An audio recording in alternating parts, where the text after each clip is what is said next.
Hello students, welcome to my YouTube channel. So आज हम classical theory करेंगे Dulong and Petit law की। ठीक है। सो उससे पहले हम लास्ट क्लास में देख लेते हैं लास्ट क्लास में हमने क्या किया था। सो डुलोंग एंड पेटिट लॉ में हमने स्पेसिफिक हीट ऑफ सॉलिड को बताया था। स्पेसिफिक हीट क्या होती है कि जो कोई भी सब्सटेंस जो हीट एनर्जी ऑब्जर्व करती है और उसका मास कितना होता है यूनिट, मतलब 1 ग्राम या 1 किलोग्राम। और जब हम हीट देते हैं और उसका टेम्परेचर 1 डिग्री से राइज कर जाता है, उस हीट को क्या कहते हैं? Specific heat. ठीक है। वैसे तो हम वॉल्यूम पे भी देखते हैं, एट कांस्टेंट प्रेशर पे भी देखते हैं specific heat, but in case of solid हम ज़्यादातर क्या है, specific heat at constant volume के बारे में बात करते हैं। सो स्पेसिफिक हीट का फॉर्मूला क्या होता है? CV is equal to curly Q by curly T। Curly by curly मतलब curly T means change in heat with respect to temperature at constant volume. और आपको फर्स्ट लॉ ऑफ थर्मोडायनेमिक्स पता है, किस DQ किसके इक्वल होता है? DE प्लस PdV के। ठीक है। यहाँ पे करली V क्या रिप्रेजेंट कर रहा है? Change in volume. हम कांस्टेंट वॉल्यूम पे ले रहे हैं तो चेंज इन वॉल्यूम 0 हो जाएगा। सो ये टर्म 0 हो जाती है। तो CV किसके इक्वल आता था? करली by curly T eight constant volume. अब जो एनर्जी, हीट एनर्जी हम देते थे वो 2 टाइप्स में यूज़ हो जाती थी। ठीक है, 2 वेज में यूज़ हो जाती थी। एक तो लैटिस को वाइब्रेट करवाने में, और एक जो फ्री इलेक्ट्रॉन्स हैं मेटल्स में या सेमीकंडक्टर्स में, उस लैटिस में जो फ्री इलेक्ट्रॉन्स हैं वो क्या करते हैं, अपनी एक्साइटेड ग्राउंड लेवल से कहाँ चले जाते हैं? एक्साइटेड लेवल में। ठीक है। सो जो भी स्पेसिफिक हीट हम प्रोवाइड करते थे सॉलिड को, वो किस किस में यूज़ हो जाती थी? एक तो लैटिस को वाइब्रेट करवाने में, एक इलेक्ट्रॉनिक ट्रांजिशंस में। मीन्स जो इलेक्ट्रॉन्स क्या करते हैं, ग्राउंड स्टेट से एक्साइटेड स्टेट में चले जाते हैं, उसमें क्या आ जाती फिर? वो कब आती है? जब specific heat due to electrons. ठीक है। क्योंकि specific heat due to electronic contribution बहुत स्मॉल होती है एट रूम टेम्परेचर, तो हम ज़्यादातर specific heat contribution by lattice ही देखते हैं। ठीक है। और डुलोंग एंड पेटिट लॉ में हमने क्या देखा था कि हमारे पास जो स्पेसिफिक हीट है वो हायर टेम्परेचर पे और रूम टेम्परेचर पे हमारे पास कितनी आई थी? इक्वल टू 3R, मतलब इंडिपेंडेंट ऑफ टेम्परेचर आई थी। और जैसे जैसे 0 को अप्रोच करते हैं, जो स्पेसिफिक हीट है वो भी क्या है, T³ को क्या करती है? अप्रोच करती है। ठीक है। सो ये हमने लास्ट क्लास में किया था सारा कुछ। वाइब्रेशन एनर्जी कितनी होती है पर particle degree of freedom KT, तो टोटल एनर्जी कितनी हो जाएगी 3 डायमेंशन में, उसमें अगर उसमें n पार्टिकल्स हैं, सो 3n KT।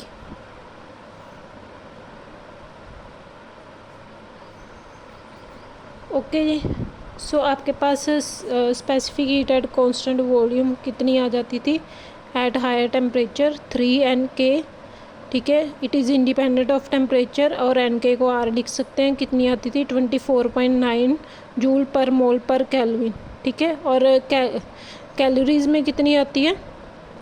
5.96, मतलब अप्रोक्सीमेटली 6 कैलोरी पर डिग्री पर मोल।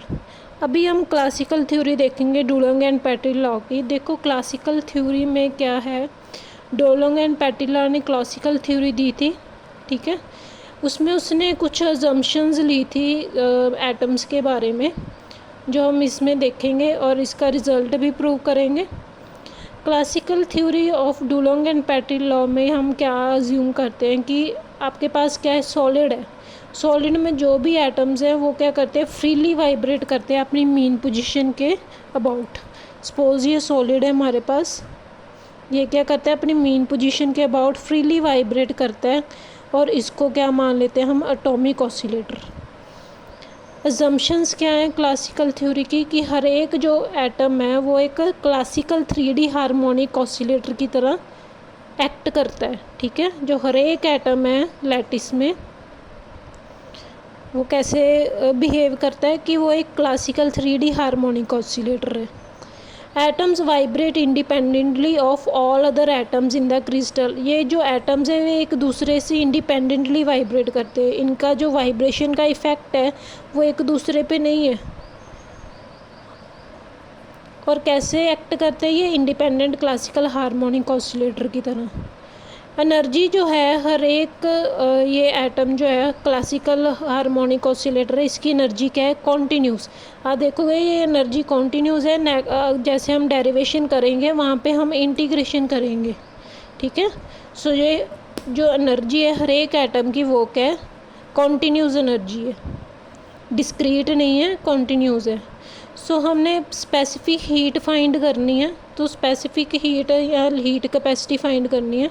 तो उसके लिए हम क्या करेंगे, हमारे पास कुछ स्टेप्स होते हैं उसको फाइंड करने के लिए, कैलकुलेट करने के लिए। तो कौन से स्टेप्स हैं, पहला देखो हम क्या करेंगे, एवरेज थर्मल एनर्जी फाइंड करेंगे किसी भी एक एटम की, ठीक है, जो एक ऑसिलेटर की तरह क्या कर रहा है, एक्ट कर रहा है। किसी भी एक ऑसिलेटर की एवरेज थर्मल एनर्जी फाइंड करके उसको एन से मल्टीप्लाई कर देंगे। एन क्या है, यहाँ रिप्रेजेंट कर रहा है कि जो लैटिस है उसमें क्या है, हमारे पास एन नंबर ऑफ ऑसिलेटर्स हैं, मतलब एन एटम्स हैं, तो इसलिए बाद में क्या करेंगे, उसको एन से मल्टीप्लाई कर देंगे। फिर हम सी वी का फॉर्मूला यूज़ करेंगे, करली ई बाई करली टी। सो वहाँ से हम डेरिवेशन प्रूव करेंगे। सो फर्स्ट स्टेप क्या है, हीट कैपेसिटी फाइंड करने का। पहले हमने एवरेज थर्मल एनर्जी फाइंड करनी है एक ऑसिलेटर की, और उस एक ऑसिलेटर की जो एवरेज थर्मल एनर्जी आएगी उसको एन से मल्टीप्लाई कर देना। सो पहले हम इसको फाइंड करने के लिए क्या करेंगे, पहले एनर्जी निकालेंगे, फिर उसका एवरेज देखेंगे, ठीक है, ओके जी। सो यहाँ पे जो एटम्स होते हैं वो किस डिस्ट्रीब्यूशन को फॉलो करते हैं, वो मैक्सवेल बोल्ट्जमैन डिस्ट्रीब्यूशन को फॉलो करते हैं। सो एवरेज एनर्जी जो हम निकालेंगे वो मैक्सवेल बोल्ट्जमैन डिस्ट्रीब्यूशन लॉ से निकालेंगे, ठीक है। आपको कैसे पता लगेगा कि ये मैक्सवेल बोल्ट्जमैन डिस्ट्रीब्यूशन लॉ को फॉलो कर रहे हैं, क्योंकि जो इसमें पार्टिकल्स होते हैं वो डिस्टिंग्विशेबल होते हैं, ठीक है, आइडेंटिकल होते हैं, और एक दूसरे से क्या होते हैं, डिस्टिंग्विशेबल होते हैं। अब आप बोलोगे आइडेंटिकल भी हैं, डिस्टिंग्विशल भी, एक दूसरे से डिस्टिंग्विशेबल भी हैं, ये कैसे हो सकता है, क्योंकि आपको पता है जो लैटिस होता है ना, जो लैटिस है, जो लैटिस पॉइंट्स हैं, हमारे पास लैटिस पॉइंट्स होते हैं किसी भी क्रिस्टल में, ठीक है, वो क्या है, हमें उनकी पोजीशन क्या होती है, अलग अलग होती है। उस पर हम क्या रखते हैं, बेसिस को रखते हैं, एटम्स को रखते हैं, ठीक है। जो ये लैटिस होता है, ठीक है, उसमें बहुत सारे लैटिस पॉइंट्स होते हैं। सो हर एक की पोजीशन क्या होती है, अलग अलग होती है, वहाँ पे हम क्या रखते हैं, एटम को रखते हैं।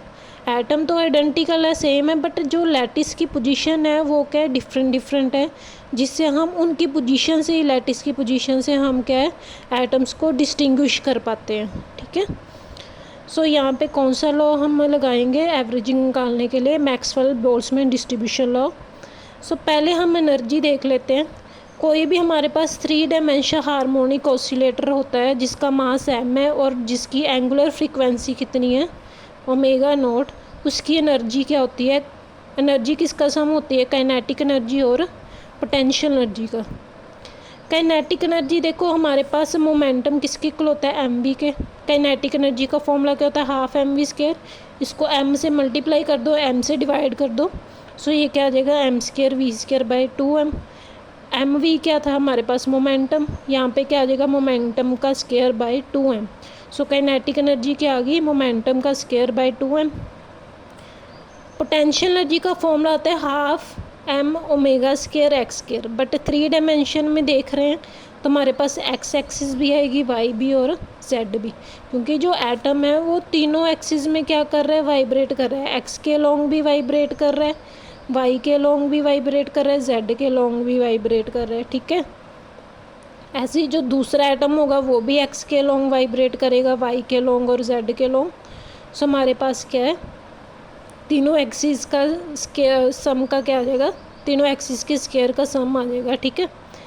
और इस तीनों के सम को हम एक क्यू से डिनोट कर देंगे, क्यू स्क्वायर ले लेंगे। सो क्यू क्या यहाँ पे रिप्रेजेंट करता है, displacement in its equilibrium position, okay जी। और पी क्या है, यहाँ पे मैंने बता दिया, पी क्या है, मोमेंटम। सो एनर्जी हमारे पास क्या आ जाएगी, P square by 2m half M omega not square Q square, ये एनर्जी आ जाएगी हमारे पास of a 3 dimension harmonic oscillator of mass m and angular frequency omega naught, okay. But हमें क्या चाहिए, average thermal energy. So average, ये तो एक एटम की है ना, एक हार्मोनिक ऑसिलेटर की है। पहले हम क्या निकालेंगे, उसकी average thermal energy. Average thermal energy के लिए मैंने बताया कि आप क्या लगाते हो, बोल्ट्जमैन डिस्ट्रीब्यूशन लॉ लगाते हो एवरेज थर्मल एनर्जी के लिए। सो एवरेज फाइंड करनी है, उसका फॉर्मूला क्या होता है। पहले तो एवरेज को ऐसे रिप्रेजेंट करते हैं, ई के ऊपर एवरेज एनर्जी को, ई के ऊपर क्या डाल देते हैं, बार। इसका फॉर्मूला होता है ई एक्सपोनेंशियल माइनस ई बाय के टी इंटू डी ई। क्योंकि हम क्या देख रहे हैं, एवरेज थर्मल एनर्जी निकालनी है हमने ई से लेके ई प्लस डी ई के बीच में, ठीक है। सो हम क्या करते हैं, integration with respect to E. ऐसे ही क्या हो जाएगा, डिवाइड हो जाएगा नीचे, exponential minus E by K T D E. अब जो हमने ई की वैल्यू निकाली थी P square by 2m plus half M omega not square Q square, वो यहाँ पे पुट कर देंगे, यहाँ पे पुट कर देंगे और यहाँ पे पुट कर देंगे, ठीक है। जहाँ जहाँ पे भी ई है यहाँ पे इन तीनों पे क्या पुट कर देंगे, वो वैल्यू पुट कर देंगे, P square by 2m plus half M omega not square Q square. यहाँ पे के क्या होता है, बोल्ट्जमैन कांस्टेंट, और टी क्या होता है, टेम्परेचर। ओके जी। सो जब पुट करेंगे वैल्यू, देखो यहाँ पे ई की वैल्यू मैंने पुट कर दी है P square by 2m plus half M omega not square Q square. जब मैं यहाँ पे पुट करूँगी ई की वैल्यू क्या है, P square by 2m plus half M omega not square Q square. देखो नीचे के टी भी है, तो के टी इन दोनों से डिवाइड हो जाएगा, ठीक है। यहाँ पे क्या बन जाएगा, पी स्क्वायर बाई 2m के टी और plus half M omega not square Q square by K T. बीच में प्लस है, तो फिर हम क्या कर सकते हैं, एक्सपोनेंशियल को आपको फॉर्मूला पता है, उसको मल्टीप्लाई में भी लिख सकते हैं, ठीक है। दोनों को अलग अलग करके मैंने मल्टीप्लाई में लिख लिया है, exponential minus P square by 2m के T into exponential minus M omega not square Q square by 2 के टी, ठीक है। और डबल इंटीग्रेशन आ जाएगी with respect to p and with respect to q, d p d q. ऐसे ही यहाँ पे देखो एनर्जी की वैल्यू जब आप पुट करोगे, एनर्जी की वैल्यू क्या है, minus P square by 2m plus half M omega not square Q square. नीचे के टी भी है, तो के टी इसके नीचे भी डिवाइड हो जाएगा और इसके नीचे भी डिवाइड हो जाएगा, ठीक है। ये वैल्यू क्या आ जाएगी, ये वाली। आगे माइनस का साइन है तो ये प्लस में हो जाएगा और ये क्या हो जाएगा, माइनस में। फिर हम क्या करेंगे, इसको अलग अलग कर लेंगे, सॉरी ये माइनस का साइन पहले ही है, ठीक है। ये दोनों माइनस के हो जाएंगे, ये दोनों प्लस के थे ना, दोनों क्या हो जाएंगे, माइनस के। सो यहाँ पे क्या आ जाएगा, minus P square by 2m के t and minus M omega not square Q square by 2 के टी। दोनों को क्या कर लिया हमने, मल्टीप्लाई में लिख लिया अलग अलग करके। अब देखो नेक्स्ट स्टेप क्या है, ये जो हमारे पास ब्रैकेट है इसको ओपन करना है, पी स्क्वायर बाई 2m को इन दोनों से मल्टीप्लाई करना है plus half M omega not square को इन दोनों से मल्टीप्लाई करना है, डिनोमिनेटर सेम ही आएगा। सो नेक्स्ट स्टेप में है, मैंने क्या किया, पी स्क्वायर बाई 2m को इन दोनों से मल्टीप्लाई कर दिया, डिनोमिनेटर सेम, और half M omega not square को इन दोनों से मल्टीप्लाई कर दिया और डिनोमिनेटर सेम। जो भी न्यूमरेटर और डिनोमिनेटर में सेम टर्म्स है वो कैंसिल आउट हो जाएंगी, ठीक है। सो एंड में हमारे पास क्या रिज़ल्ट आएगा, एवरेज एनर्जी क्या आ जाएगी। देखो इंटीग्रेशन मैंने आपको बताया था, क्योंकि एनर्जी कॉन्टीन्यूज़ है इसलिए हमने इंटीग्रेशन लेनी है, और एनर्जी की कोई भी वैल्यू हो सकती है माइनस इन्फिनिटी से इन्फिनिटी के बीच में, इसलिए हमने क्या बोला है कि एनर्जी क्या है, कॉन्टीन्यूज़ है। सो यहाँ पे क्या आ जाएगा, पी स्क्वायर बाई 2m, ये टर्म बच जाएगी, minus P square by 2m के टी डी पी। ओके जी, ये कैंसिल आउट हो जाएंगे, नीचे ये बच जाएगा exponential minus P square by 2m के टी डी पी। ऐसे ही यहाँ पे क्या बच जाएगा, ये कैंसिल आउट हो जाएंगे, ठीक है। ये कैंसिल आउट हो गए, half M omega not square Q square by 2 exponential minus M omega not square Q square by 2 के टी, और नीचे ये भी कैंसिल आउट हो गया, तो नीचे क्या बच गया, ये, ठीक है।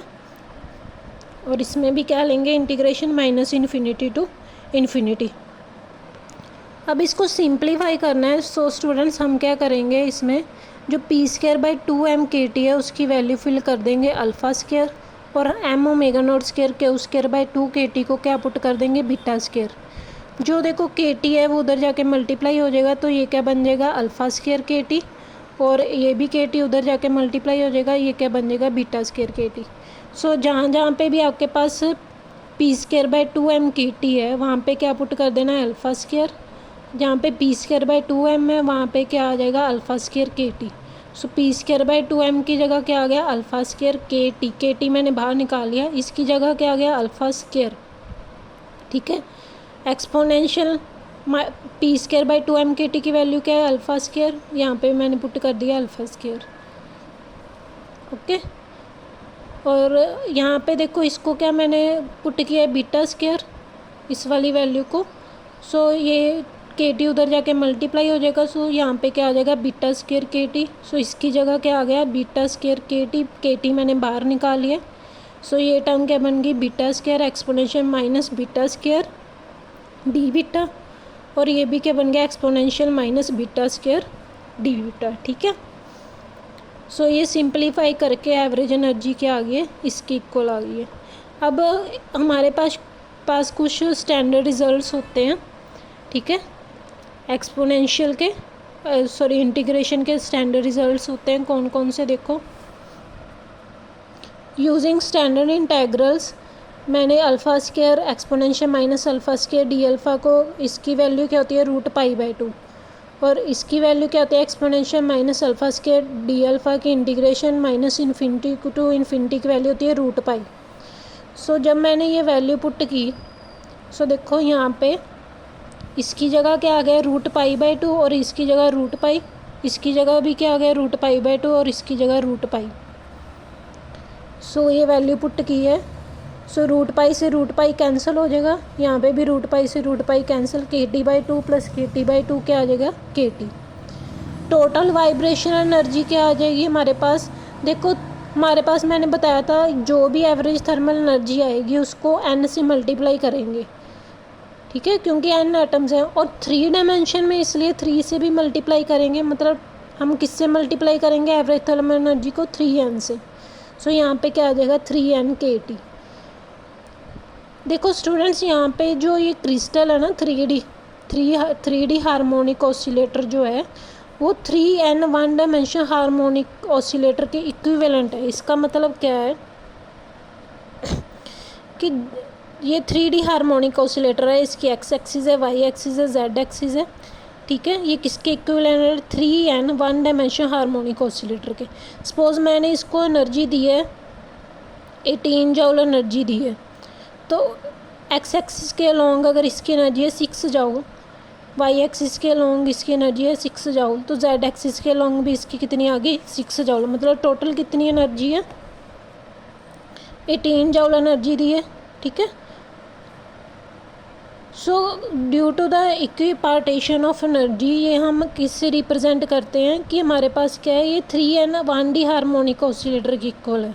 ऐसे ही देखो यहाँ पे भी क्या होगा, x एक्सिस के लॉन्ग 6 जूल, y एक्सिस के लॉन्ग 6 जूल, z एक्सिस के लॉन्ग 6 जूल। ओके, सो हमारे पास क्या है, यहाँ पे 6 हार्मोनिक 3n है, n को हमने क्या पुट किया है, n को हम क्या पुट करेंगे यहाँ पे 6, क्योंकि देखो अब ये एक ही एक्सिस के लॉन्ग वाइब्रेट कर रहा है, सिर्फ x एक्सिस के लॉन्ग, तो इसकी एनर्जी कितनी है, 6 जूल है, और 6 × 3 कितनी आ जाएगी, 18 जूल हमारे पास क्या आ जाएगी एनर्जी। इतनी हमने इसको भी दी थी, इतनी भी इसमें भी आ रही है। सो ये क्या है, इक्विपार्टीशन ऑफ एनर्जी। जो 3n हार्मोनिक ऑसिलेटर है, 3D हार्मोनिक ऑसिलेटर, हम उसको 3n 1D हार्मोनिक ऑसिलेटर के जैसे भी क्या कर सकते हैं, वो क्या है, इसके इक्विवेलेंट भी है, ऐसे भी ट्रीट कर सकते हैं उसको। ठीक है, अब हमारे पास एनर्जी क्या आई थी, 3n KT। हम क्या निकालेंगे, स्पेसिफिक हीट। स्पेसिफिक हीट का फॉर्मूला क्या होता है, कर्ली/कर्ली T। इसका क्या कर देंगे, डेरिवेटिव कर देंगे विद रिस्पेक्ट टू T, तो यहाँ पे क्या आ जाएगा, 3nk। nk को हमने क्या मान लिया, r। nk किसकी इक्वल होता है, r के रिडबर्ग कांस्टेंट, गैस कांस्टेंट। ठीक है, रिडबर्ग नहीं, गैस कांस्टेंट। ठीक है, सो यहाँ पे क्या आ जाएगा, 5.96 कैलोरी पर मोल पर केल्विन। जब हम आर की वैल्यू पुट करेंगे तो हमारे पास क्या आ जाएगी, अप्रॉक्सीमेटली 6 के इक्वल आ जाएगी ये specific heat due to solid. So देखो ये डुलोंग एंड पेटिट लॉ को क्या कर रहे हैं, फॉलो कर रहे हैं, जो क्या कहता था कि हमारे पास जो स्पेसिफिक हीट होती है सॉलिड्स की वो हायर टेम्परेचर पे क्या होती है, कांस्टेंट होती है। तो किसकी इक्वल आ रही है, 3R की इक्वल आ रही है। हायर टेम्परेचर पे तो ये इसको फॉलो कर रही है, ठीक है। हायर टेम्परेचर के लिए ये क्या है, कांस्टेंट है, जो किसकी इक्वल होता है, 3R की इक्वल। बट इसने कोई भी हमारे पास एविडेंस नहीं प्रोवाइड किया कि लो टेम्परेचर पे जो स्पेसिफिक हीट है वो ज़ीरो को क्यों अप्रोच करती है, और जो स्पेसिफिक हीट है वो डायरेक्टली प्रोपोर्शनल क्यों होती है टी क्यूब के, इसको क्यों फॉलो करती है, वो इसने नहीं बताया classical theory of Dulong and Petit law में। सो इसको बताने के लिए नेक्स्ट किसको हमारे पास क्या आती है, क्वांटम थ्योरी आती है, जिसको Einstein theory of Dulong and Petit law भी कहते हैं। वो हम नेक्स्ट लेक्चर में करेंगे। बट ये किसको प्रूव कर रही है, हमें specific heat due to high temperature, ठीक है, जो क्या कहती है कि जब टेम्परेचर हाई होता है up to the melting point of solid, वो किसके इक्वल होता है, 3R के। सो ये थी आपकी वीडियो। आई होप आपको ये लेक्चर क्लियर होगा। Thank you students for watching my video.